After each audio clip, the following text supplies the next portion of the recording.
Tanya hasil rampokan itu akan ia bagikan kepada orang-orang miskin. Nah, kenapa Sunan Kalijaga merampok Sunan Bonang? Karena tongkat yang dibawa oleh Sunan Bonang itu terlihat seperti emas. Jadi tongkat emas kemudian dirampok Sunan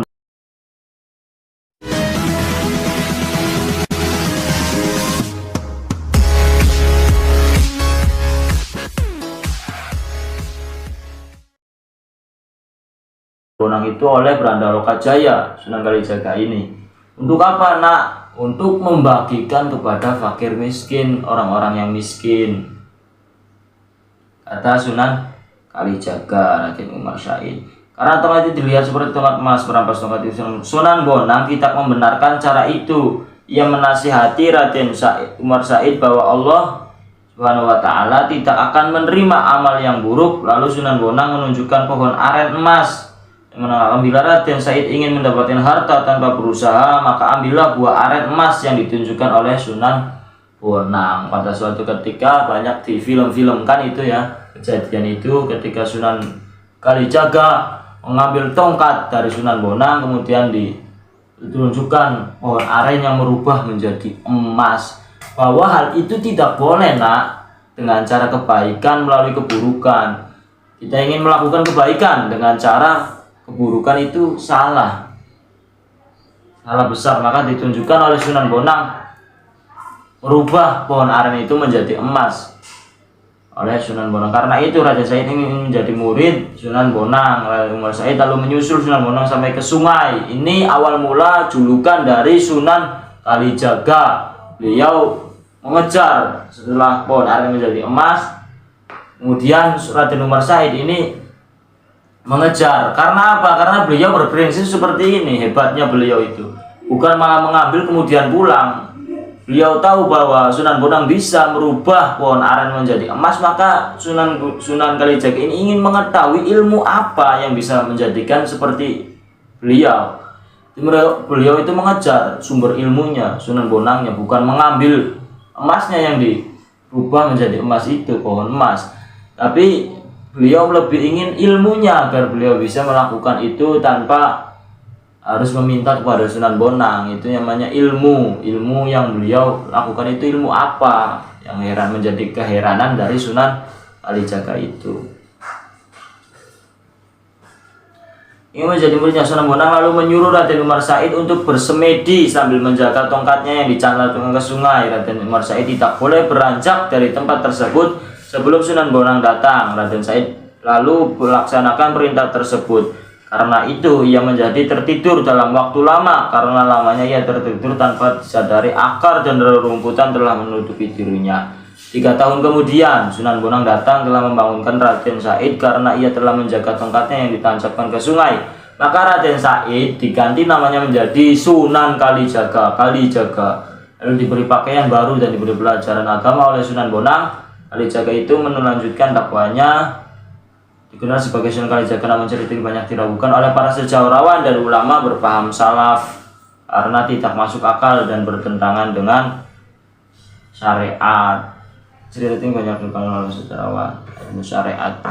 Nah, hal ini memang sulit sekali kalangan kita saja ya. Kenapa? Karena orang bersemedi selama 3 tahun tanpa makan, tanpa minum, tanpa melakukan apapun adalah hanya orang-orang yang tertentu. Beliau Sunan Kalijaga ini bersemedi di pinggir kali atas siapa? Atas perintah dari Sunan Bonang. Katanya beliau ingin menjadi muridnya, maka ditunjukkan dengan cara apa? Dengan cara menancapkan tongkat dari Sunan Bonang, kemudian disuruh untuk menjaga selama berapa? Selama 3 tahun. Tanpa makan, tanpa minum. Itu banyak versi, ada yang versinya itu 7 tahun, ada yang memversikan bertapa sampai 5 tahun atau 6 tahun. Itu banyak sekali versi-versi tentang berapa lama beliau menjaga tongkat itu. Nah, banyaknya dalam dakwah ia punya pula sama dengan mentor sekaligus sahabat dekatnya Sunan Bonang. Paham keagamaan cenderung sufistik berbasis salaf, bukan sufi panteistik pemujaan semata. Ia juga memilih kesenian dan kebudayaan sebagai sarana untuk berdakwah. Nah, Karena apa? Karena orang-orang yang berpendapat bahwa wah, Sunan Kalijaga masa bertapa saja menjadi wali seperti itu. Sedangkan beliau tidak melakukan sholat, tidak melakukan apapun selama 3 tahun, kemudian diangkat menjadi wali. Itu kan hal yang tidak masuk akal, kata orang-orang yang sebagian berpendapat hal itu. Mungkin orang-orang yang seperti itu memang keluar dari jalur itu ya, kesyariatan, karena tingkatannya beda. Nah, dan juga beliau berguru pada Sunan Bonang. Memang beliau itu sufistik yang dengan karakter orang Jawa, mempunyai kesenian Bonang dengan ciri khas namanya, dengan mengajarkan Islam, menyuguhkan di Islam di Jawa ini sangat lembut, mengajak para masyarakat tanah Jawa. Ya, sangat toleran. Beliau itu sangat toleran, Sunan Bonang, pada budaya lokal. Ia berpendapat bahwa masyarakat akan menjauh jika diserang pendiriannya, maka mereka harus didekati secara bertahap, mengikuti sambil mengaruhi. Sunan Kalijaga meyakinkan jika Islam sudah dipahami, dengan sendirinya kebiasaan lama hilang. Ini yang sering kita perdebatkan dari berbagai aliran, berbagai tetangga ras dari agama Islam, bahwa ini haram, ini bid'ah, ini tidak ada. Memang cara dakwah Islam di zaman dahulu itu seperti itu. Diterimanya dakwah di zaman dulu dengan cara tahlilan 7 hari setelah. Karena apa? Bisa merusak pribadi mereka. Ketika kita langsung patahkan apa tradisi budaya yang ada di tanah Jawa, tidak akan menerima orang Jawa. Maka dengan inisiatif Sunan Bonang merangkul masyarakat Jawa itu dengan cara pelan-pelan, sambil mensugesti, dengan mengajak dengan kebaikan yang pelan-pelan sekali, melalui adat-adat budaya yang biasanya mabuk sekarang makan-makan, melalui tahlilannya. Itu banyak sekali cara-cara beliau menyampaikan ajaran Islam.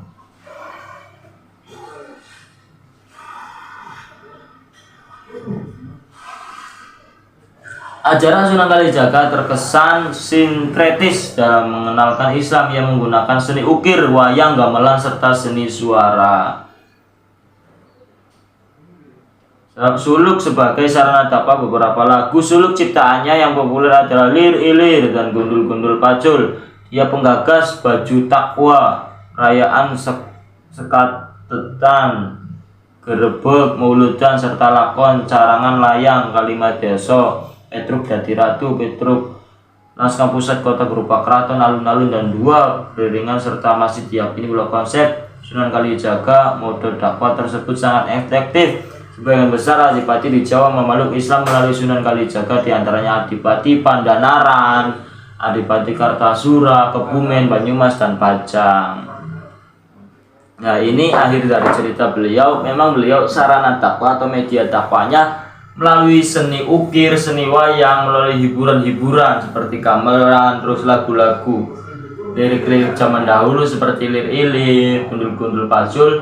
Sarana dakwah beliau menggunakan bahasa-bahasa yang bisa dicerna oleh orang-orang Jawa melalui lagu-lagunya, gamelannya, suaranya, tembangan-tembangan Jawa kuno Sunan Kalijaga. Itu cara beliau dahulu mendakwahkan Islam di tanah Jawa. Terbukti apa? Terbukti banyak kerajaan di Indonesia yang dipeluk atau dipegang oleh beliau, ditundukkan oleh beliau. Jadi memang menyuguhkan menyuguhkan ini loh Islam, tidak keras, maksudnya tidak memaksa kita untuk seperti ini. Ini benar-benar toleransi yang sangat besar, karena kita tidak bisa dipaksa. Apalagi pribadi manusia, semakin kita tekan itu akan semakin memberontak. Itu sifatnya manusia. Ketika manusia ditekan, merasa tertekan, maka manusia tersebut akan semakin membangkang, tidak akan menerima apa yang orang katakan. Itu filosofi dari mungkin beliau-beliau cara mendakwahkan Islam. Tidak bisa dipaksa, melalui dituntun. Ketika bersama kemudian dihilangkan, kemudian diiringi atau ditambahi dengan yang biasanya nembang-nembang gak jelas, dengan mabok-mabokan, diselingi dengan apa. Dengan hal itu, secara halus masuknya Islam di Jawa menjadi kekuatan bagi kita orang Jawa. Patut kita apresiasi sekali para orang-orang yang hebat sekali seperti beliau-beliau. Terima kasih banyak, semoga kita termasuk dari orang-orang bagian mereka, orang-orang alim, dan dipertemukan nanti di hari yaumula, di mana di hari yaumula yanfa'u malu wala banun illa man atallaha biqalbin salim. Tidak ada manfaatnya harta benda kecuali hati yang selamat. Semoga kita termasuk dari orang-orang yang terselamatkan baik dunia maupun akhiratnya. Kalijaga itulah adalah salah satu tokoh Wali Songo yang sangat menonjol di kalangan Jawa. Apalagi hal kesaktian, beliau itu banyak cerita tentang kesaktiannya. Untuk cerita tentang kesaktian beliau nanti kita simak di video yang selanjutnya. Jadi kesimpulan yang tadi, memang beliau itu bernasab mulia dari kerajaan, bahkan banyak pendapat tentang beliau itu asli keturunan siapa, apakah kalangan keluarga Jawa atau keluargaan Arab atau keluargaan Cina. Memang itu sangat sensitif di kalangan masyarakat ya, tentang keturunan itu, memandang keturunan. Kemudian mempunyai guru Sunan Bonang, mengambil tongkat menjadi wali, kemudian berguru pada beliau Sunan Bonang, yang dimana Sunan Bonang adalah Wali Songo yang berdakwah Islam secara halus melalui wayang, melalui ukir-ukiran, melalui tembangan, melalui gamelan. Itu Sunan Bonang. Jadi sangat melekat sekali didikan Sunan Bonang pada Sunan Gunung Jati, yang akhirnya penerus dari Sunan Bonang, wayangnya atau gamelannya itu diteruskan oleh Sunan Gunung Jati, yang dimana meyakini bahwa dengan cara itu masyarakat di Jawa pada zaman itu bisa menerima ajaran Islam secara lapang dada, karena dalam agama itu tidak pernah ada unsur paksaan. Terima kasih. Ini sekian dari video saya. Pastinya banyak tutur kata atau penyampaian yang salah, tempat atau kejadian yang tidak sama dengan yang nyatanya, karena sejarah itu tidak bisa dipastikan kemurniannya, karena kita tidak bisa hidup di zamannya. Sedangkan kita manusia di zaman sekarang kadang ngomong di sini kayak ini, ngomong di situ kayak itu, sulit sekali mendapat kabar yang jelas dan murni. Maka dari itu barangkali penonton tahu tentang sejarah beliau aslinya atau bukunya atau sejarah dari simbah-simbahnya, mohon silakan komentar, nanti akan kita bahas di video yang selanjutnya. Terima kasih, kurang lebihnya mohon maaf. Sekian dari saya. Wassalamualaikum warahmatullahi wabarakatuh.